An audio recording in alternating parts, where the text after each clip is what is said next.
Welcome, Coaches Roundtable. I'm Ed Codi, and welcome our guest, University of Notre Dame head football coach Marcus Freeman. Coach, really appreciate you taking time to join us here on the show. Let's look at your first year, 9-4, 0-2 start. You lose a tough game at Ohio State, 21-10, upset at home by Marshall, 26-21. Coach, I looked at you in the sideline. You look pretty calm and collected. On the outside, were you that calm and collected on the inside? No, I don't know what I look like on the outside, but on the inside, it was a lot of pain. It hurts. It's never fun when you're on the losing side of these competitions. But as you look back at those moments, it's a great reflection of life. Like, this thing isn't a straight line to reaching your full potential. There's going to be some ups and downs, and to start the season off the way we did was difficult. But I think we grew as a program. I grew as a coach. We grew as a team, and I wouldn't change it. I wouldn't. People always say, like, you wish you can go back and do some things over. No, because we wouldn't be in the spot we're in without those difficult times that we had as a program. And so a lot of growth, a lot of pain, but thankful for it. Obviously, you didn't lose your team. You go on to win 9 out of your next 11. You beat South Carolina in the Gator Bowl, 45-38. What did you tell your team after that tough start? As I told you a minute ago, we had to really look internally and say, okay, how do we fix this? And a lot of people would say, hey, trust the process, trust your plan, but the plan wasn't working. So we had to really do a deep dive and fix some issues that we had, starting with me as the head coach. I have to coach better. I have to lead better. And then I kind of challenged our coaching staff to coach better, and then the players. And so we had to do all these things with a sense of urgency, and I think it was just a process of improvement, and I'm really proud of the way our guys finished that season. When I was a young coach, an older, very successful head coach, he once told me, you could be an assistant for 10 or 20 years, but your first year as a head coach, you'll learn more about football and about yourself than you ever did as an assistant. What are your thoughts about that perspective, Coach? I couldn't agree more. And, I think in those toughest moments, you realize who you are. And I had to be a leader that really pulled this group together.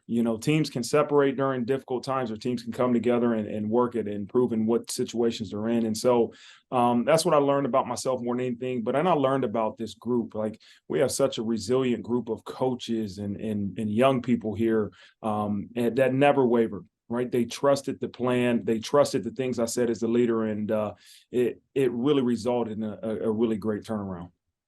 You played for Jim Tressel at Ohio State, and you coached under new Wisconsin coach Luke Fickell. How did they influence you?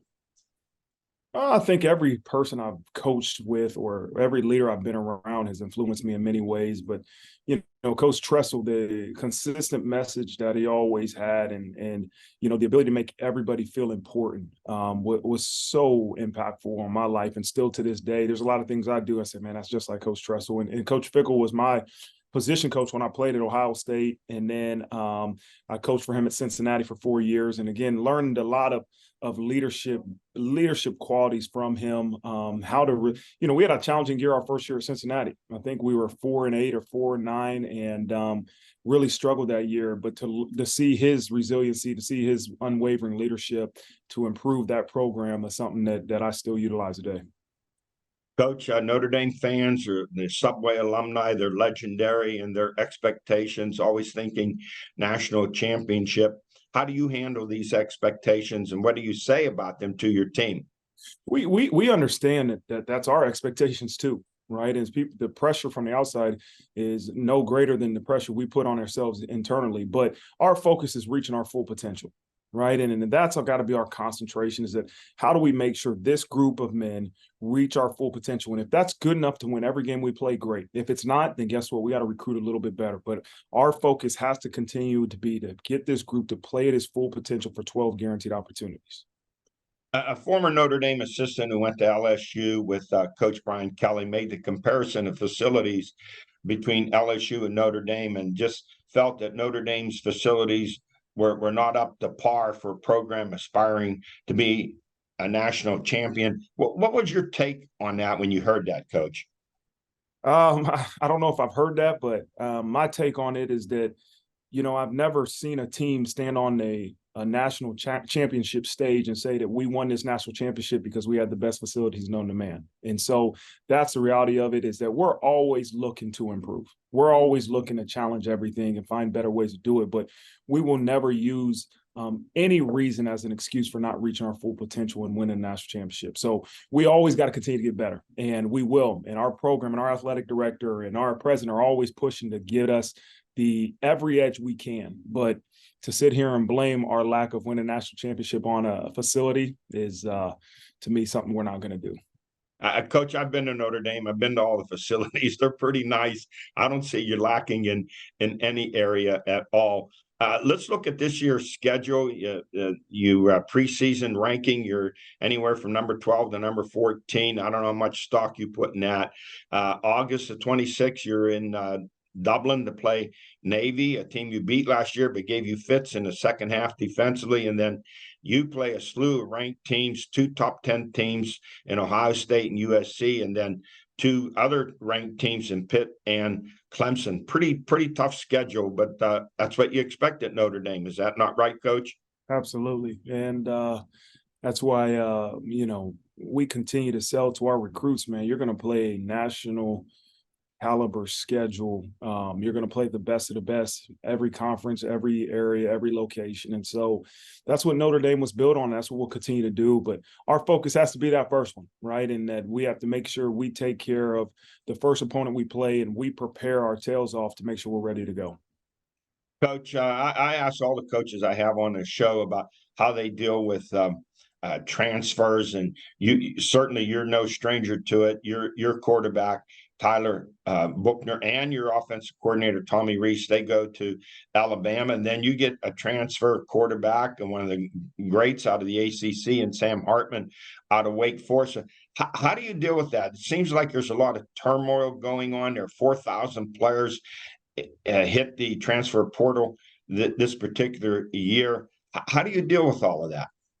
Well, I can just focus on what we do here at Notre Dame. And the reality is that we'll lose a couple players to the transfer portal, but we don't lose many because of the education that Notre Dame provides and hopefully the culture that we have here in our football program. But, we're very intentional, very strategic in replacing some of those roster positions in the transfer portal. Now, we took a couple of guys. Obviously, you said Sam Hartman, and we got a couple other guys out of the portal, but we will never major in it just because of, one, I believe in high school recruiting development, but 2, some of our academic requirements, we can't get everybody into school here. So we have to make sure we're very strategic, but I still believe the core foundation of our program is going to be built with high school recruiting. Coach, you have 2 local players on the team, Andrew Kristofic from Pine Ridge, an offensive lineman, and offensive lineman Michael Carmody from Mars. We always like to keep tabs on our local players. It seems like they fit in well to your system. Yeah, they're doing a great job. I've always said, man, there's something about, the Steel City. There's something about Pittsburgh and being Pittsburgh tough. I came here to Notre Dame and we had a guy named Kurt Heinisch, and probably one of the toughest individuals I've ever been around, just every day. And he's doing a great job in the NFL now. And obviously you mentioned the 2 offensive linemen we have now from Pittsburgh, but we got a Donnie Heinisch who went to Pittsburgh Central Catholic, who's a sophomore defensive lineman. And then we hired an O-line coach that's from Pittsburgh, and Joe Rudolph. So I just believe in the way, young people and anybody that comes through the city of Pittsburgh is raised. And I know the toughness they bring to a program. So I'm excited about having those guys here a part of it. Hey, Coach, finally want to ask you, you've been a defensive guy all your career, and defensive coaches know what offenses do that drive them crazy. So I'm wondering, everyone thinks maybe you're just a defensive guy. How much input do you have with the offense? Well, I'm the head coach, and that my job is to be an idea guy, right? Is to make sure that I'm giving ideas to the offensive defensive coordinator things I see that are going to help us have success. But I'm also here to support those guys. Like, I never walk around and I want people to say Marcus Freeman's a guru on defense, on offense. It isn't. It's about I'm surrounded by great coaches and great players, and my job is to do everything I can to help our players reach their full potential. And if that's the description of who Marcus Freeman is, I'm good. I don't want to. I don't need a tag or a guru title. I just want to continue to love these players and help them reach their full potential. Coach, really appreciate you coming on. Wish you a great year. Have an outstanding season, and go Irish. Thanks, Ed. Appreciate you. Thank you, Coach. I'll be right back with Ellen George. Transform your business internet with Armstrong Business Solutions. Our advanced 10G fiber optic network gives you the ability to experience lightning-fast upload and download speeds with unlimited data. But that's not all. Wireless internet backup combats network disruptions, and Business Pro Wi-Fi helps monitor and manage your network from anywhere. Get your business up to speed with connectivity that works for you from Armstrong Business Solutions. Go to armstrongonewire.com/business. I'm back, joined to my right by the Swami, George Abraham, to my left, the Tiger, Albert Campman. Guys, Notre Dame coach Marcus Freeman heading into his second year. First year, 9-4, started off 0-2, won 9 of the last 11. But this year, brutal schedule, home games with top 10 ranked Ohio State and USC, and Pitt, another ranked team, and then on the road at Clemson and North Carolina State. Brutal schedule. Yeah, we both think Notre Dame's going to be really good. Yeah. But it's hard to play the over. When you have a schedule like that. Yes. Yeah. Wow. And very complimentary of our area athletes who are there. Andrew Kristofic from Pine Ridge, who was started guard. Michael Carmody from Mars, who backs up every position on the line. Of course, Donovan Heinisch from Central Catholic. And when they played Pitt, it's like a WPL All-Star game with Phil Jakovic and Jake Cradle and a number of other players. MJ Devonshire. That's always a great matchup when you have that between Notre Dame and Pitt plays well out there. Yes.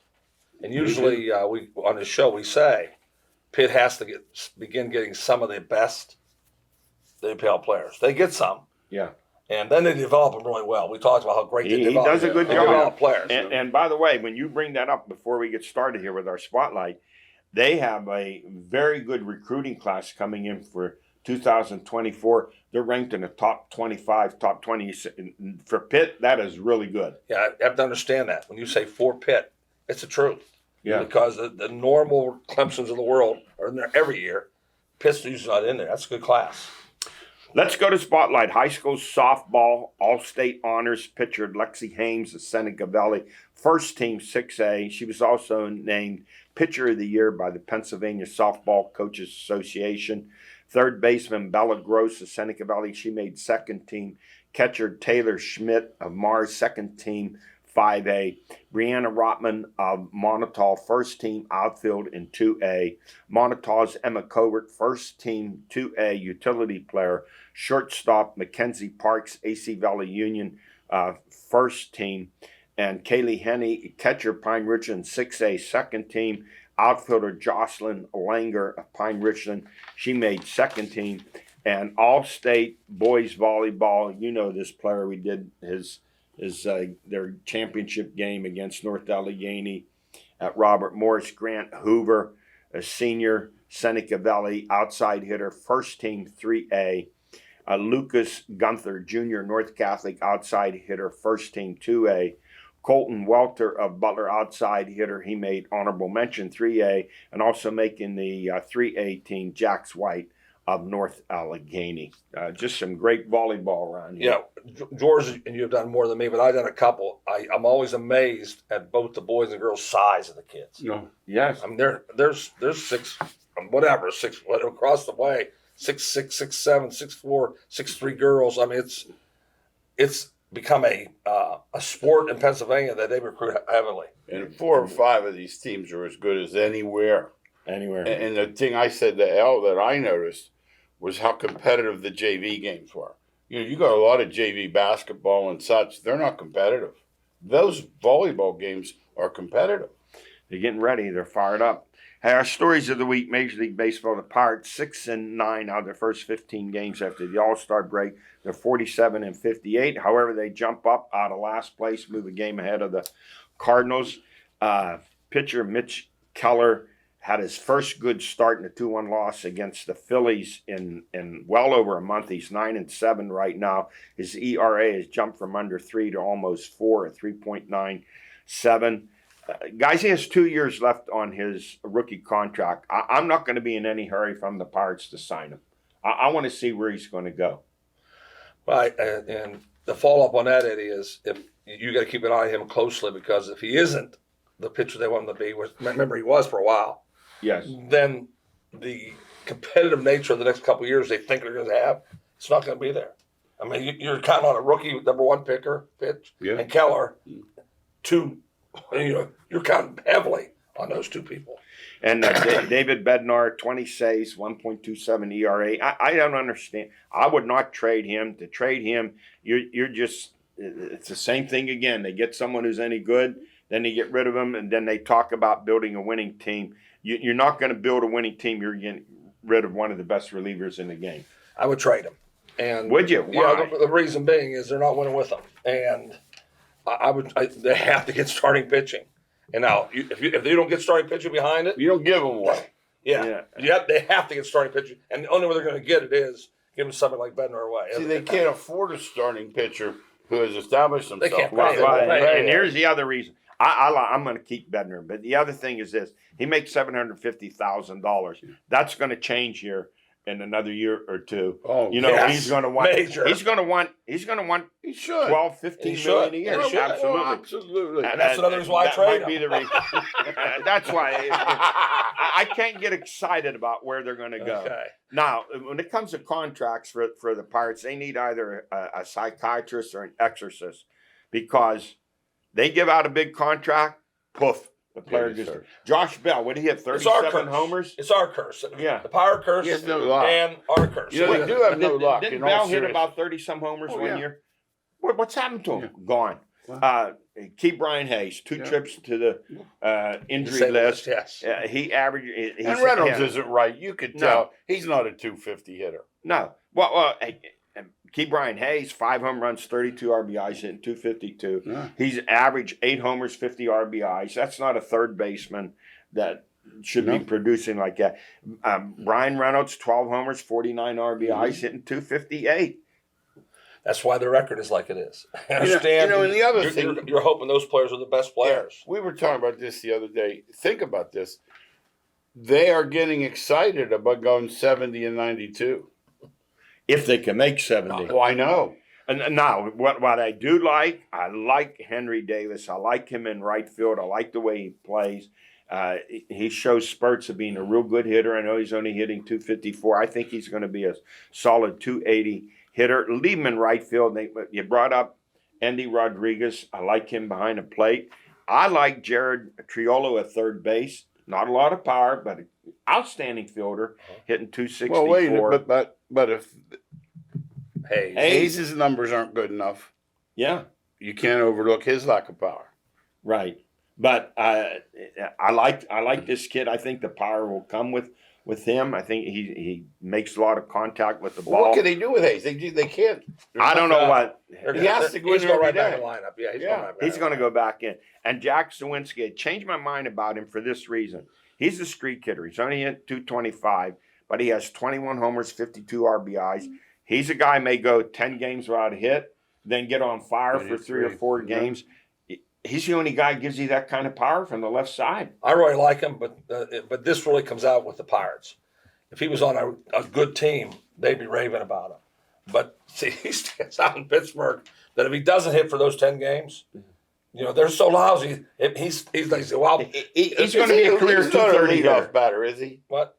No. Well, he takes a million pitches. Okay, no, that's they what, don't. that's in the analytics world. But Okay. you're gonna have to live with him how do you take him out of the lineup? Is you only They're No, got not. I power? would not. No, you can't. No. Now, 2023 will be the 7th straight year in which strikeouts exceed hits. So I did a little research last week. 15 games over the weekend. How many players struck out? Tell me. I hate to hear it. I'll say 110. 297. 297 in 15 But games. that's guys striking out twice and 3, right? It's not different. It's Total. Total, okay. Total. I got you. Both sides. I have. Per game, there were averaged nearly 20 strikeouts a game, almost 8, 9 300 or something. strikeouts in Oh. 15 games. So anymore, when you say, hey, Joe, so-and-so pitcher struck out 9 in 6 innings. Okay. Well, here's the story behind that, Eddie, Yeah. and that's the sport I follow the most. If they struck out leading off the inning, but there's a guy on third, 1 out, Yeah. it happens. No. Someone All the time. they don't think about getting that run in. Never. They just strike out. And I hollered. My wife said, "What are you yelling about?"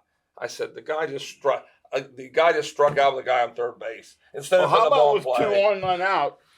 Can they push it to Not the a right? thought. Not a thought. Right at No. the shortstop, Not he a looks thought. him back, I- and it's every. You know, one guy takes pitches, McCutcheon. Not a Yeah. thought. I never remember a number 2 hitter like Dick Groat ever striking out in situations That was like all that. number 2 hitters. Well, Yeah. number 2 hitters are the best hitter to say. Yeah, it's And different. if there was a guy at second, Groat hit that ball to the right side time. to get him to third. Every time. Exactly. No, every time. The Now, other night they walked 2 in front of a guy. Now these guys can't hit. Remember, they're batting 180, 210, 2 on, none out. Doesn't he swing at the first pitch? I know. After they walk 2 guys, I'm looking. I'm thinking. I learned this playing for Sheets Quick Shop.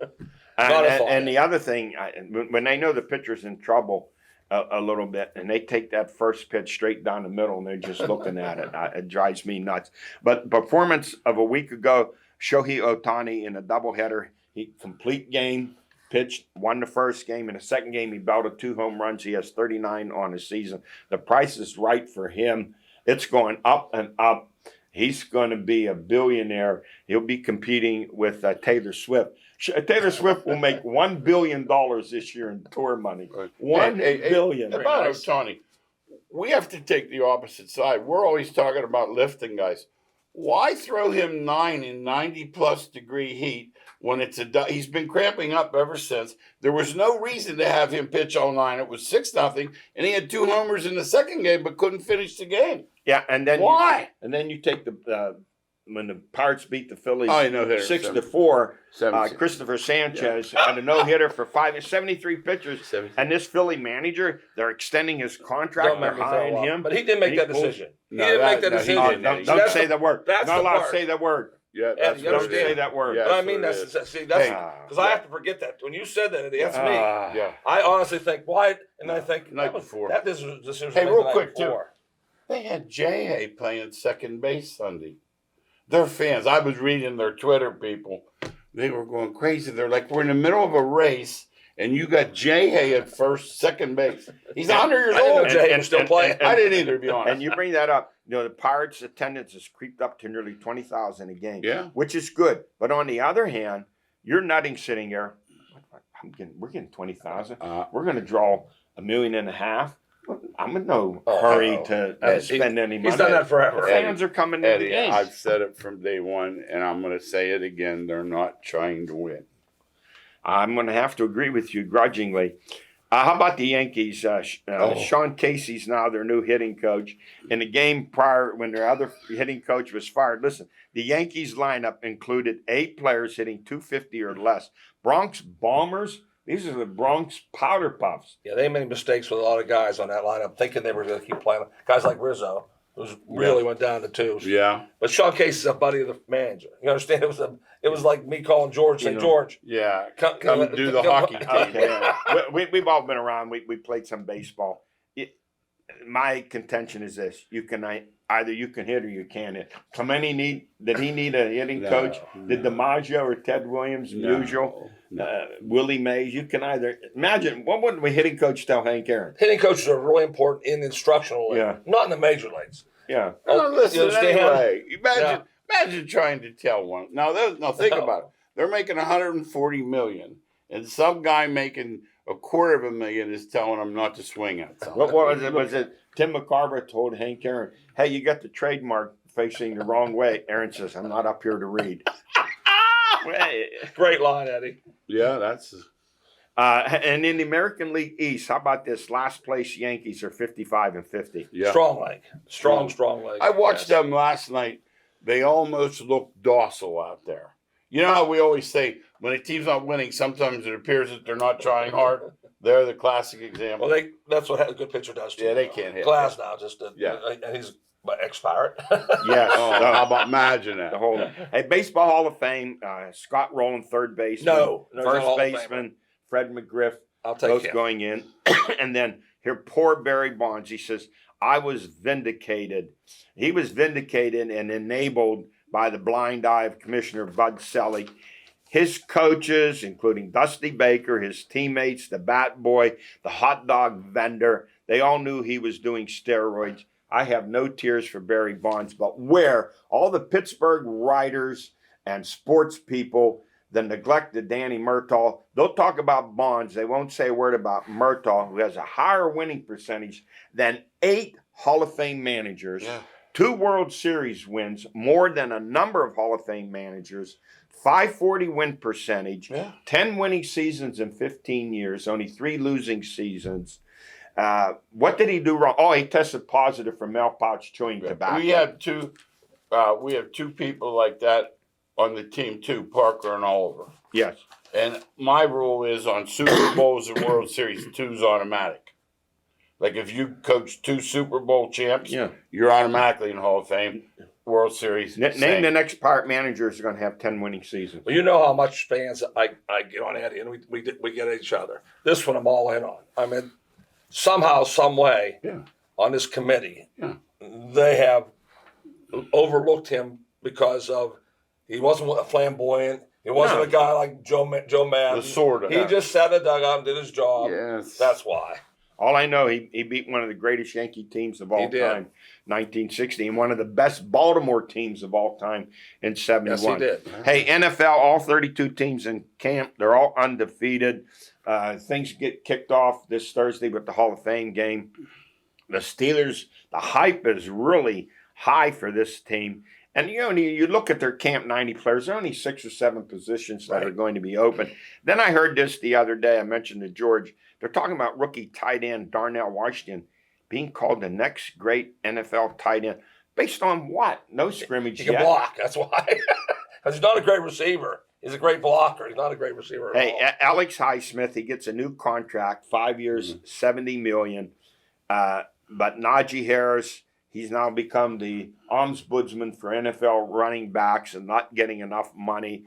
Barkley of the Giants signs for $11 million. But what's he going to do? And the Steelers have Najee for 3 more years. He'll be 28. He'll be done. Go run the tires off. He'll be done. No, that's why they don't pay the running backs.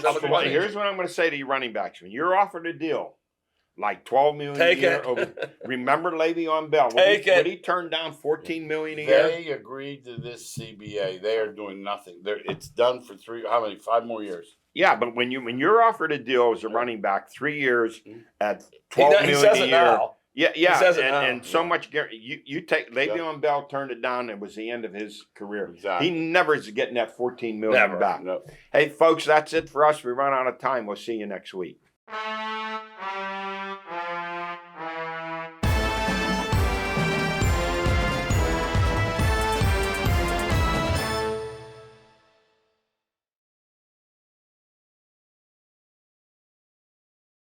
Did you know that you could get fast, reliable Zoom internet for as little as $4.95 per month with ACP?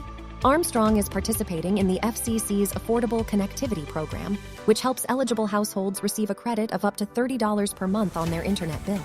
This program will also increase and improve broadband infrastructure throughout the U.S., especially in rural areas. There's no need to call. Visit ArmstrongOneWire.com/ACP or scan the QR code on your screen for more information and to apply. From high school sports to community events and beyond, you can find all of your favorite local shows on the Armstrong Neighborhood Channel. Hi, I'm Tricia from the Butler Buzz. You can watch my show or other local programming like Up for Adoption or Hunting Nostalgia, only on the Armstrong Neighborhood Channel. Check us out right now on Channel 100 or search Armstrong Neighborhood Channel on YouTube for playlists and much more. Spirit, town pride, community. This is the Armstrong Neighborhood Channel.